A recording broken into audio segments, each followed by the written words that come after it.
यूं तो दुनिया के अलग अलग हिस्सों में मछलियों की कई प्रजातियां पाई जाती है, जो कि 1 इंच से लेकर 10 फीट तक की साइज की भी हो सकती है। इन मछलियों को लोग भोजन के रूप में भी इस्तेमाल करते हैं। पर क्या आपको पता है कि कुछ मछलियां ऐसी भी होती है जिन्हें छूने भर से किसी इंसान की मौत तक हो सकती है? आपने कभी करंट मारने वाली मछली को देखा है? जी हाँ, ये बात चौंकाने वाली जरूर है, लेकिन ये एक रियल फैक्ट है जो आज के इस वीडियो में हम आपको दिखाने वाले हैं। बस आप इस वीडियो के अंत तक बने रहिए। About electric fish. दुनिया की सबसे खतरनाक इलेक्ट्रिक फिश को देखने से पहले आइए ये समझने की कोशिश करते हैं कि इलेक्ट्रिक फिश किसे कहते हैं। दरअसल मछलियों की विभिन्न प्रजातियों में से ऐसी कुछ प्रजातियां होती है जो नॉर्मल फिश से अलग होती है। अपनी बॉडी से इलेक्ट्रिक डिस्चार्ज करने की वजह से इन्हें इलेक्ट्रिक फिश कहा जाता है। इस तरह की मछलियों को इलेक्ट्रोजेनिक भी कहा जाता है। ये ज्यादातर साउथ अमेरिका और अफ्रीका के सॉफ्ट वाटर रीजन्स और ओशंस में पाई जाती है। इसके अलावा कुछ मछलियों के पास इलेक्ट्रिक फील्ड डिटेक्ट करने की एबिलिटीज भी होती है, जिसकी वजह से इन्हें इलेक्ट्रो रिसेप्टिव भी कहा जाता है।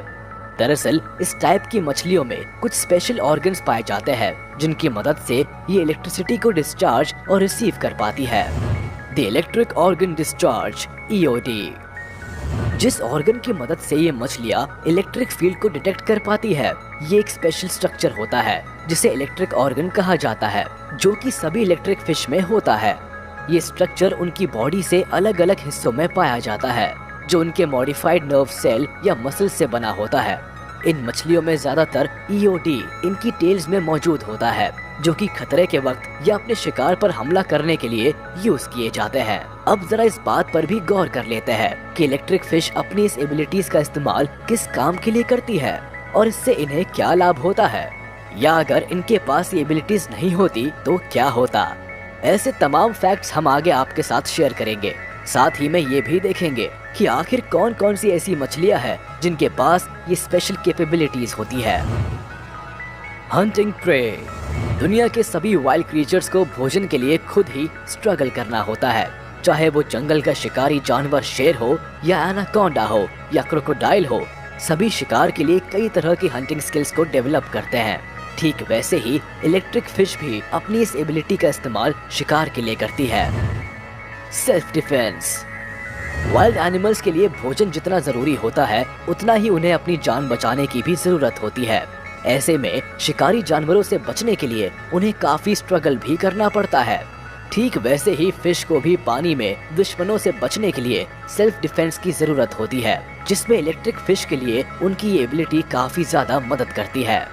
अपने दुश्मनों को पावरफुल इलेक्ट्रिक शॉक देकर या उनकी प्रेजेंस का पता लगाकर ये अपनी जान बचा सकती है।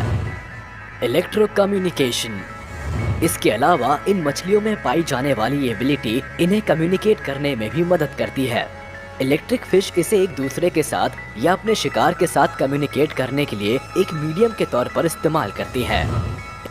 Electro location. साथ ही अपनी लोकेशन का पता लगाने के लिए भी इनकी एबिलिटी काफी हेल्पफुल होती है। इससे इन्हें अपने इलाके और आसपास की चीजों का अंदाजा लगाने में मदद मिलती है। इसकी मदद से इन्हें लोकेशन का पता चलता है, जिससे ये अपने एरिया को पहचान पाती है। यानी कि कुदरत ने हर किसी को किसी खास एबिलिटी के साथ इस प्लेनेट पर भेजा है, जिसे वे सभी अपने सर्वाइवल के लिए इस्तेमाल करते हैं। इन मछलियों को भी नेचर ने ऐसी एबिलिटी दी है जिससे ये अपनी लाइफ को सरवाइव कर पाती है। तो चलिए देखते हैं कि इलेक्ट्रिक फिश की ऐसी कौन कौन सी प्रजातियां हैं जो खतरनाक होती है। Electric eel. समुद्र में कई ऐसे डेंजरस क्रिएचर्स पाए जाते हैं जो इंसानों के अलावा दूसरे क्रिएचर्स के लिए भी जानलेवा होते हैं। हालांकि गहराई में छुपे इस राज को सभी जान नहीं पाते। इनमें से कुछ मछलियां भी होती है जो कि विशाल आकार की होने के साथ ही डेडली नेचर की होती है, यानी इनके सामने होना और मौत को दावत देना बराबर है। इनमें से ही एक है इलेक्ट्रिक ईल, जो कि मछली की ही एक प्रजाति है। ये इलेक्ट्रोफोरीज इलेक्ट्रिकस के नाम से भी जानी जाती है। ये जनरली अमेज़न के फ्रेश वाटर और साउथ अमेरिका के बेसिन एरियाज में पाई जाती है। अगर इनकी लंबाई की बात की जाए तो ये लगभग 8 फीट तक लंबी होती है। इलेक्ट्रिक शॉक देने वाली इस स्ट्रेंज क्रीचर के पास 3 जोड़ी एब्डोमिनल ऑर्गन्स होते हैं, जिन्हें मेन ऑर्गन, सॉक्स ऑर्गन और हंटर ऑर्गन कहा जाता है। जो कि हाई वोल्टेज की इलेक्ट्रिसिटी जनरेट करती है। इनका इस्तेमाल ये प्रे हंटिंग के लिए करती है। इनके ये ऑर्गन्स नर्वस सिस्टम को सिग्नल ट्रांसमिट करती है, जिससे उनकी बॉडी में पाई जाने वाले इयन चैनल्स एक्टिवेट हो जाते हैं, जो कि सोडियम इयन फ्लो करते हैं और यही इलेक्ट्रिक शॉक में बदल जाता है, जिससे किसी इंसान या जानवर की मौत भी हो सकती है। यानी मेरे ख्याल से इतना कुछ जानने के बाद इससे दूरी बनाकर रखना ही बेहतर होगा। Electric catfish. इलेक्ट्रिक फिश की लिस्ट में शामिल ये फिश मैलिबू ट्यूलैरिटी की फैमिली से बिलोंग करती है। ये जनरली अफ्रीका के ट्रॉपिकल रीजन और नाइल रिवर में पाई जाती है। ये कार्निवोर फिश है, यानी अपने भोजन के लिए शिकार पर डिपेंड रहती है, जहाँ इसे इसकी एबिलिटी काफी मदद करती है। अपने वेल डेवलप्ड इलेक्ट्रोजेनिक ऑर्गन से ये अपने शिकार पर हमला करती है और दूसरी फिश, लार्वा और इनवर्टिब्रेट्स को शिकार बनाती है। आप ये जानकर चौंक जाएंगे कि ये फिश 350 वोल्ट्स की इलेक्ट्रिसिटी जनरेट कर सकती है। हालांकि डेंजरस होने के साथ साथ ये बड़े ही काम की क्रिएचर है। ऐसा माना जाता है कि एंशिएंट इजिप्शियंस इस प्रजाति की स्मॉलेस्ट फिश को आर्थराइटिस पेन के इलाज के लिए इस्तेमाल करते थे। Stellate sturgeon. इस प्रजाति की मछलियां सॉल्ट वाटर में पाई जाती है, लेकिन ब्रीडिंग के दौरान ये फ्रेश वाटर रिवर की ओर चली जाती है। इसे एंशिएंट स्पीशीज माना जाता है, जो कि फिशिंग के कारण अब धीरे धीरे एक्सटिंक्ट हो रही है। इलेक्ट्रो रिसेप्टिव एबिलिटीज वाली मछलियों की कुछ प्रजातियों में ये भी शामिल है। Northern Stargazer.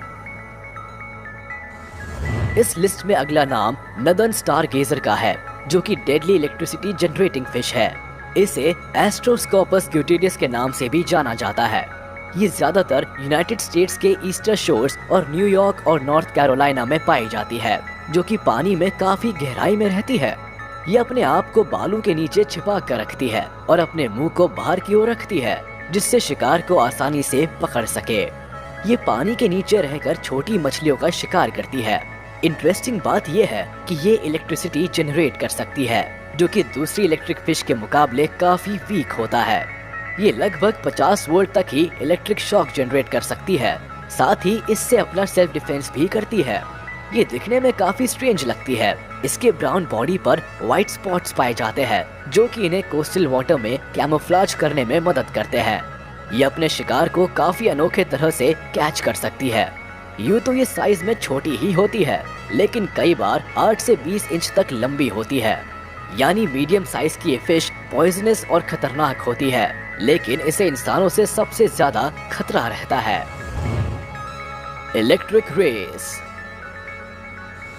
फिश की प्रजाति में ये एक स्ट्रेंजेस्ट क्रिएचर है, जो कि आपको बिना टच किए ही स्टिंग कर सकती है। इस वियर्ड क्रिएचर को कार्टिलेजिनियस फिश भी कहते हैं, जो कि समुद्र की गहराई में लगभग 3000 फीट नीचे पाई जाती है। ये फिश लगभग 20 से 50 वोल्ट तक इलेक्ट्रिसिटी जनरेट कर सकती है, जो कि इसके लिए एक अनोखी सर्वाइवल टैक्टिक होती है। दरअसल इसके सेल्स में इलेक्ट्रिसिटी जनरेट होती है, जिन्हें इलेक्ट्रोलाइट्स कहा जाता है। ये प्रोसेस बड़ी ही अनोखी होती है। इसे आप इस तरह भी समझ सकते हैं कि जिस तरह से बैटरीज के शेल काम करते हैं, ठीक वैसे ही इसकी बॉडी के सेल्स भी इलेक्ट्रोलाइट्स अरेंज कर इलेक्ट्रिसिटी प्रोड्यूस करते हैं।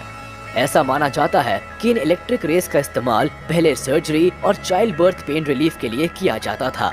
वहीं रोमन लोग इसका इस्तेमाल हेडेक और आर्थराइटिस के लिए करते थे। Pacific lamprey. पैसिफिक लैम्प्रे एक प्रिमिटिव क्रिएचर है, जिसका मुंह लगभग ईल की तरह होता है। ये भी सॉल्ट वाटर में ही रहती है, हालांकि ये ब्रीडिंग के टाइम पर माइग्रेट कर जाती है। इस स्पीशीज को एंशिएंट लिविंग वर्टिब्रेट माना जाता है, जिसके पास इलेक्ट्रो रिसेप्टिव सिस्टम होता है। Black ghost knife fish. Amazon basin और साउथ अमेरिका के ट्रॉपिकल वाटर एरियाज में पाई जाने वाली ये इलेक्ट्रिक फिश की एक प्रजाति है, जो कि साइज में लगभग 18 से 20 इंच तक लंबी होती है। हालांकि ये दूसरी इलेक्ट्रिक फिश की तुलना में इलेक्ट्रिसिटी प्रोड्यूस करने में काफी वीक होती है, क्योंकि इनके पास सिंगल इलेक्ट्रिसिटी प्रोड्यूसिंग ऑर्गन होता है। जनरली अपने शिकार इंसेक्ट और लार्वा को सर्च करने के लिए ये अपने इलेक्ट्रिक सेंसिंग कैपेबिलिटी का इस्तेमाल करती है। ये जानकर हैरानी होना लाजमी है कि आखिर ये फिश ऐसा कैसे कर सकती है। दरअसल इसके पीछे की वजह ये है कि ये फिश इलेक्ट्रिक सिग्नल के रूप में इलेक्ट्रॉन्स डिस्चार्ज करती है। इस प्रोसेस में इलेक्ट्रिक रिसेप्टर्स का यूज करके ये अपने शिकार की लोकेशन का पता लगा पाती है। सैंड बार शार्क मछलियों की प्रजाति में ये एक अमेजिंग क्रिएचर है जिसके पास इलेक्ट्रो रिसेप्टर एबिलिटीज है। इस इनक्रेडिबल एबिलिटी के सहारे ये इलेक्ट्रिक फील्ड को डिटेक्ट कर सकती है। इतना ही नहीं, ये लगभग 3 फीट की दूरी से ही अपने शिकार की प्रेजेंस फील कर सकती है। दरअसल इसके हेड के आसपास हंड्रेड्स ऑफ स्पेशलाइज्ड पोर्स पाए जाते हैं जिनकी मदद से इनका सेंसर सिस्टम काम करता है।